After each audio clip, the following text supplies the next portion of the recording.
My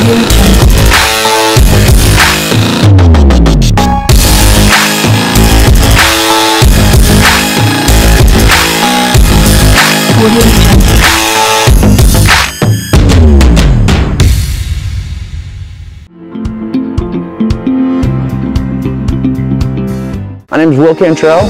I am a teacher here at North High School. I teach 3 different classes. I teach PE individual, PE team, and health.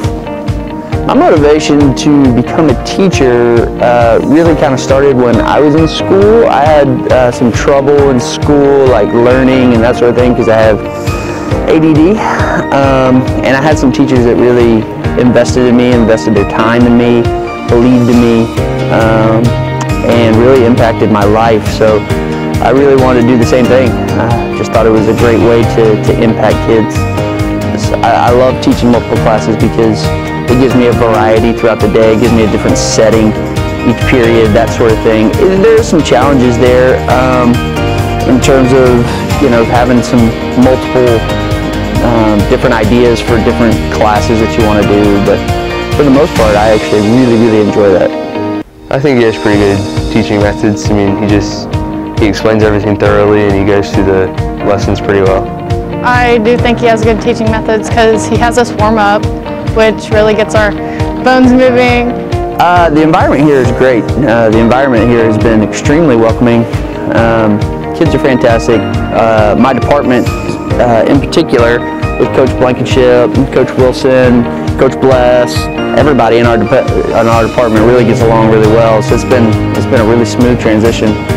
Everything in his class is pretty interesting, but probably like the body image stuff that he teaches is probably my favorite. When we did basketball, that was one of my favorite activities that we did.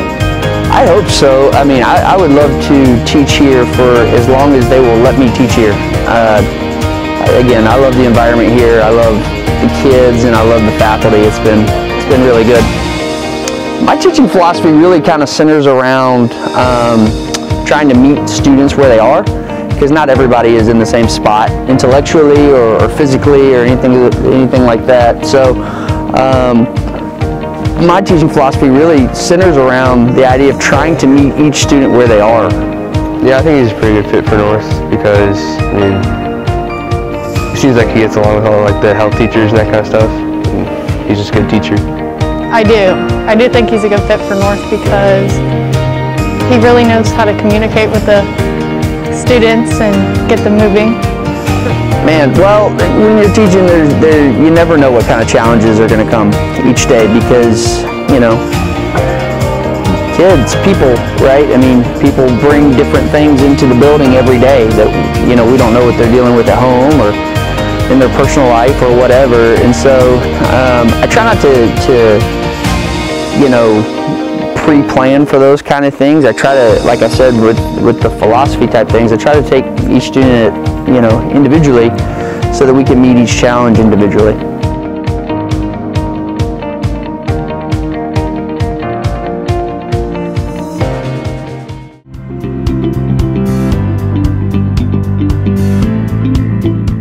BNN reporters Dashna Venkatacham and Bryn Stewart decided to put a little twist on this week's segment and bake cinnamon swirl cupcakes. Here's what you need to make them. For the cinnamon sugar swirl, we set aside 4 tablespoons of sugar combined with 4 teaspoons of ground cinnamon.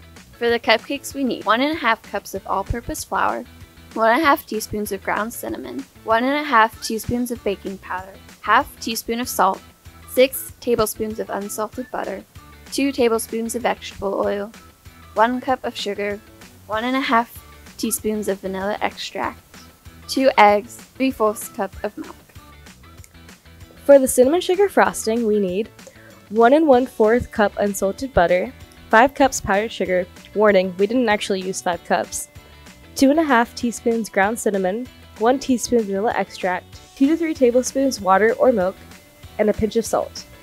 First things first, preheat the oven to 350 Fahrenheit, and if you're weird, 176 degrees Celsius. The last thing we need to do before we can start baking is line our cupcake pan with a cupcake liner. Next, combine flour, cinnamon, baking powder, and salt into a medium-sized bowl.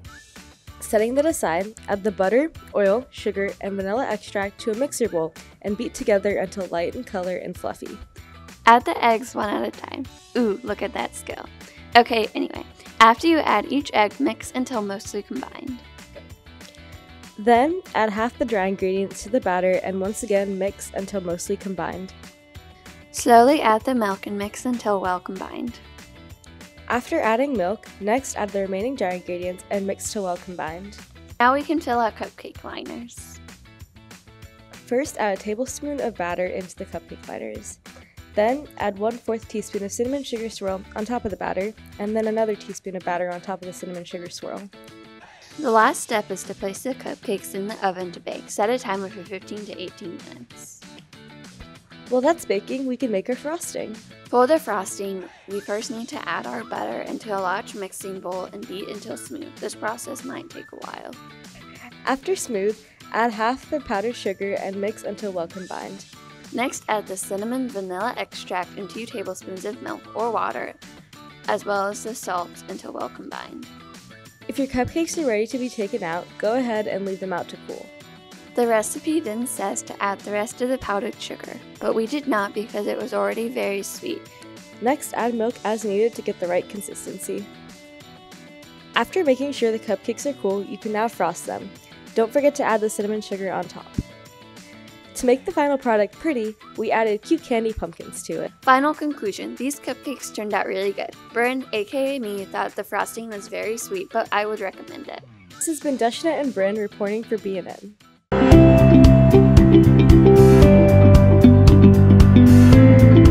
Yeah, I'm Reese Kilbarger Stumpf. I'm a senior, and we just had the cross-country state championship, so our team got 3rd overall, and I won, so that was cool. Pretty much the same as we do every season. So we had just practice all through the summer, getting as much sleep as possible throughout the summer, but just having a good time and running hard.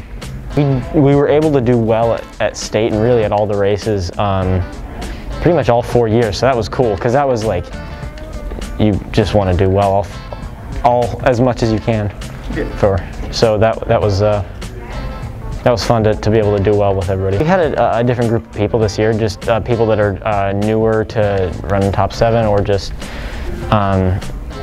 just newer to higher levels of competition, which was interesting to integrate them in. And then COVID, the last 2 years has really kind of thrown a wrench into how we just get to know everybody on the team. So this year has been nice to kind of get over that. I don't even know, like, I think probably just like regular easy runs, just with somebody says some joke or whatever and everybody has to stop because they're laughing so hard, or just that type of wild. I didn't think I would win cross actually, because it's so competitive in Indiana this year. So I don't know if it's sunk in yet, but it's pretty cool.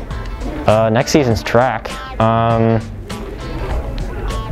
I think I'll have less to do outside of running in school. Like I'll probably know where I'm going to college then, or I'll probably be done with applying to colleges. So that'll be nice to have that stress gone, and then so that'll probably enable me to get more sleep and better recovery so I can race more harder.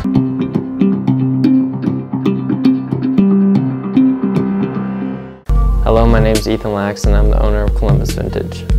My name is Evan Babb. I am a 12th grader. I'm a senior and I go to Columbus North. I'm Will Holliday. I'm a senior here at Columbus North. I'm Ryan Clulo. I help with Columbus Vintage.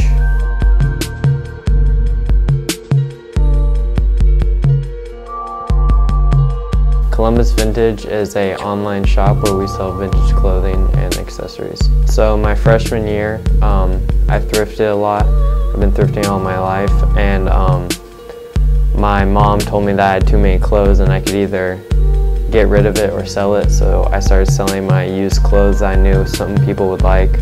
I started selling on Instagram and then created a website and really took it seriously.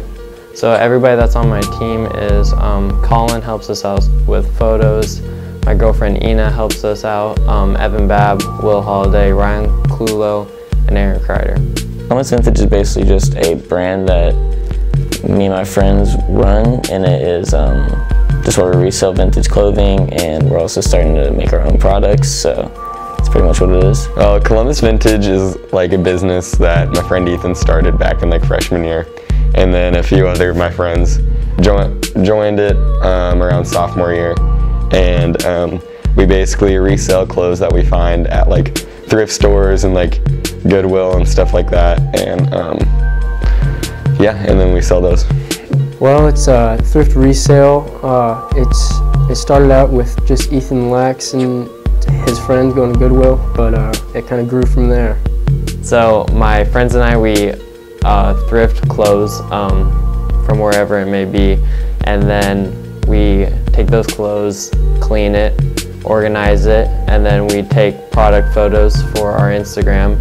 Then we take those product photos for the website, and then we list them and then ship them out when they sell. So it started with Ethan Lax probably about 2 or 3 years ago now. He's always liked thrifting, so he started to sell it on his own on like other websites like Depop, Grail, things like that, eBay. And then he thought of the idea of just making his own Instagram to sell it on. And then I started thrifting a while back too, but I never really got involved with selling it. And I hopped on, and now there's a lot of us that are doing it together. We do drops probably like, we haven't been doing them as consistently as we want recently because Ethan and I both play a fall sport, so that makes it hard to really like get together and like organize something like that. But whenever we are in like the full swing of things, we do drops as often as we can, which is normally like every week or so, because we don't want them to get too redundant. And so yeah, we do them pretty much every week when we can. But as of recent, we haven't been able to, but they should start up again. But we're constantly updating the website with new clothes, so you just have to stay updated with the Instagram, and we'll say like just added 50 new things to the website or something like that. And we try to post clothes every day or every other day, and then collections every Friday. Well, over the summer it was just about like every week, but since school started, we've all been really busy just doing projects and homework and all that stuff, so not as frequently anymore, but usually we just look forward to pop-ups for it.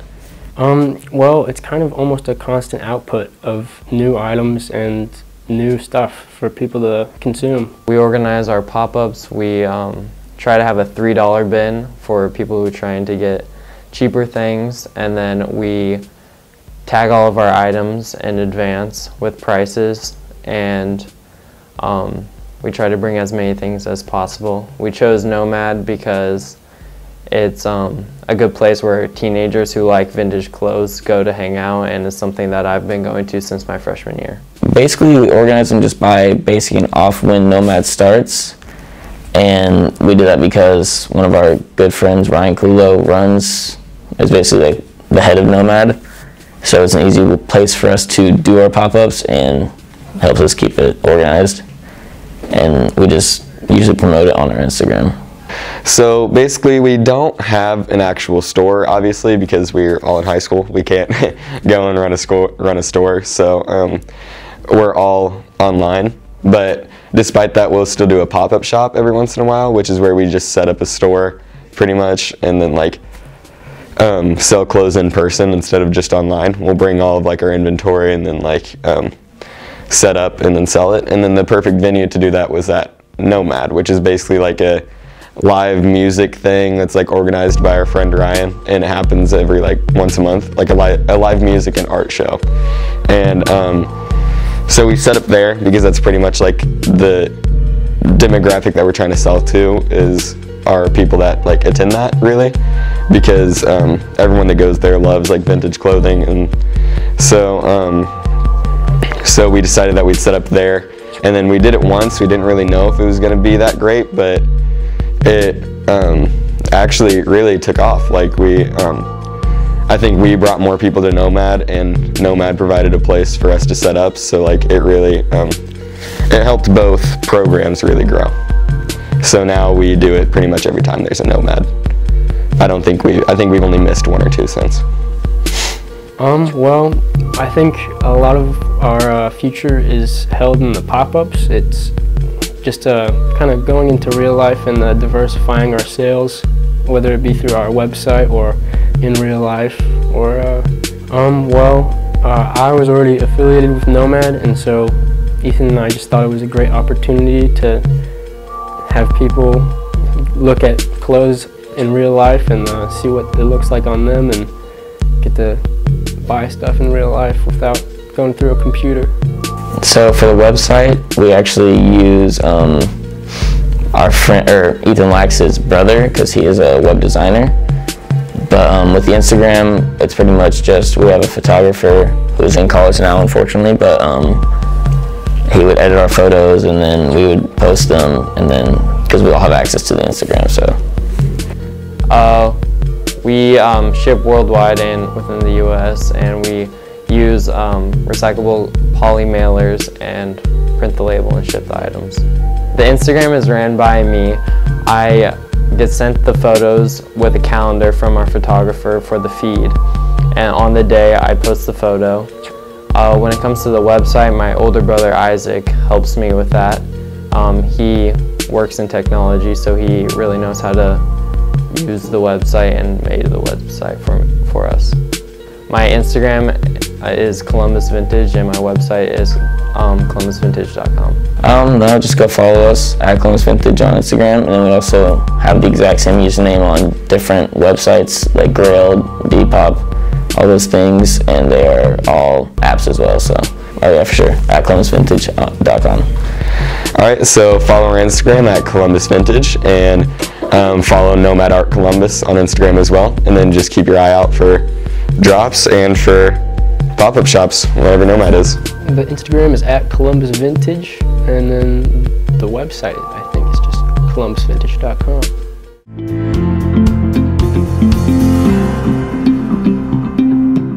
Hi, I'm Riley Bateman and I'm a senior. My name's Layla Terry and I'm also a senior.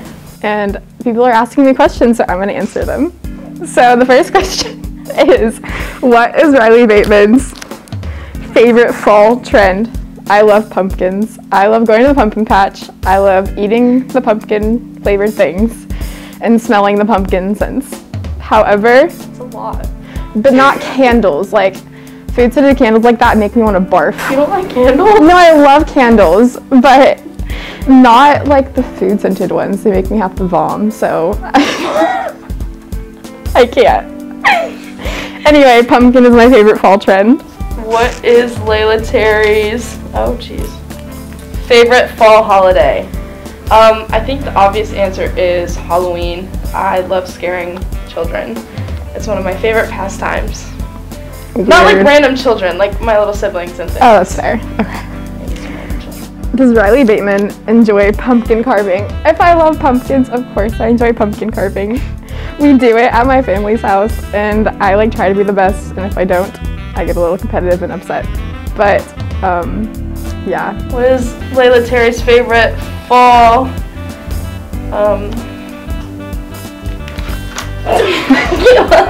fall-themed movie? My favorite Halloween movie is probably Halloween Town. I watched it since I was a kid, and we watch it every year as a family. Solid choice. Soft? That's a solid choice. What is Riley Bateman's favorite Halloween candy? I have controversial, not controversial.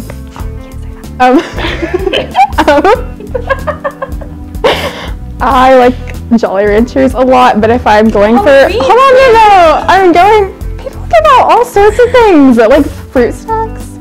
If you say I'm sorry, but favorite I candy, like dark chocolate, so if people give me like the dark chocolate Kit Kats, I'm gonna marry them. I don't even care who it is. That's my favorite Halloween candy. Okay.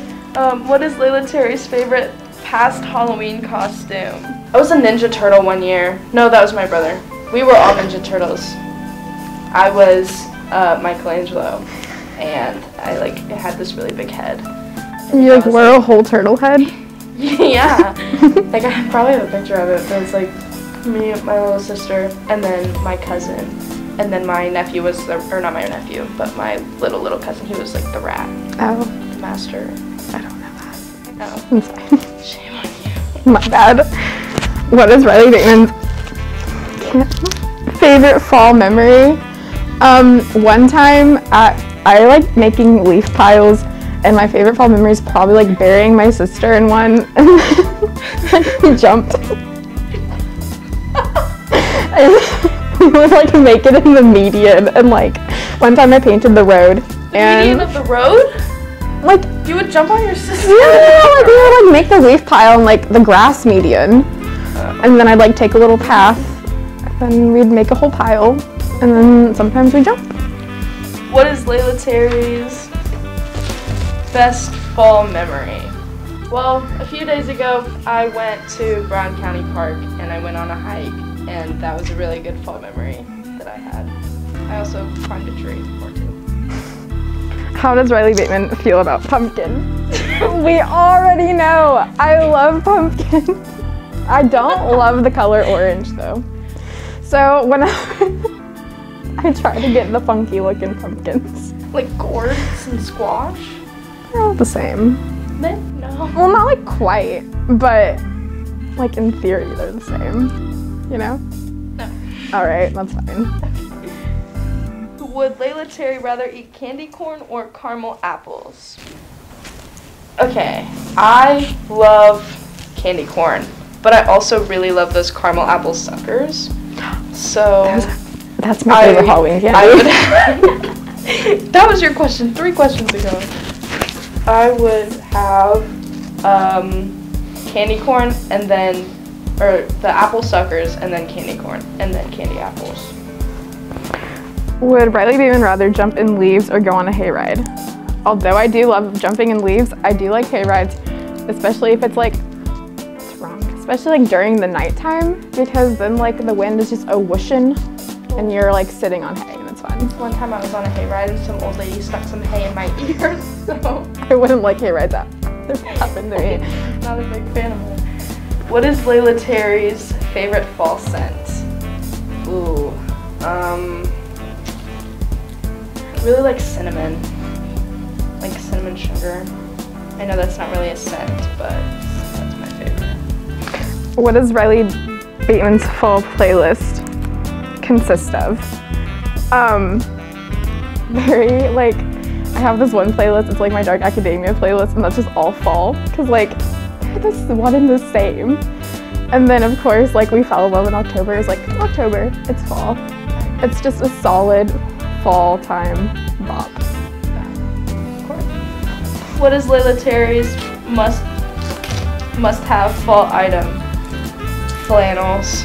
I love flannels. I have like 9 of them, and I wear them interchangeably, so definitely flannels. Does Riley Bateman like horror movies?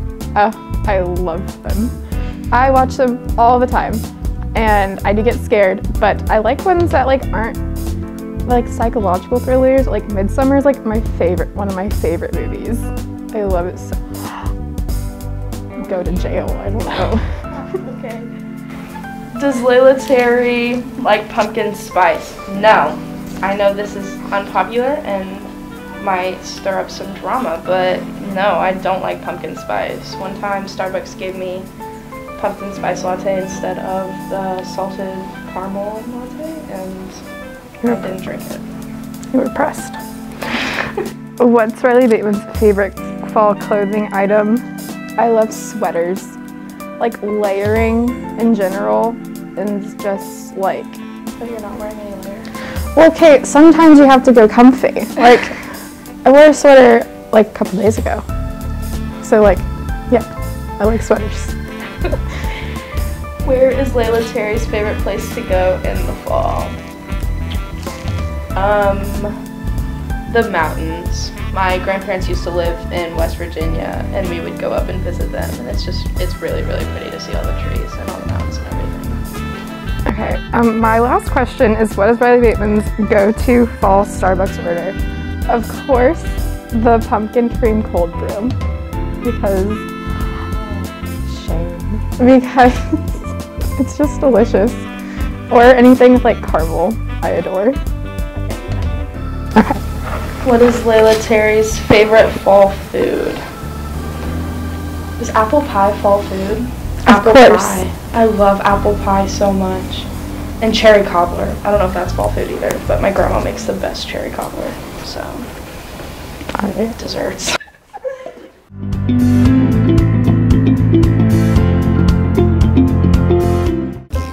This year we asked CNHS student and teachers what they're most thankful for. So 3 things that I'm probably most thankful for this year. Number 1 is just family always. They're important to me. 2, being back in school with everybody in person. And 3rd, wow. I really don't have a good 3rd one, I guess. I guess that Thanksgiving is coming and I get to eat. 3 things that I'm thankful for are my family, my friends, and that we are able to go to school in person. 3 things I'm thankful for are my faith, my family, and my friends. 3 things I'm thankful for Thanksgiving: family, friends, and good food. What are you thankful for? 3 things I'm grateful for is my sister Holly, TikTok, and my car. 3 things I'm thankful for is baseball, my friends, and my car. I'm thankful for my friends, my teachers, and my family. All right. All right, 3 things that I'm thankful for are my family, my students, and the girls cross country team for winning the state championship last week. The math test, the Indiana math test, something like that. They're taking that right now. So studious. I am thankful for my dogs, family, and friends. I am thankful for my friends, my family, and my teammates. 3 things I'm thankful for are my family, my friends, and Chipotle. 3 things I'm thankful for is the internet, money, and this guy right here.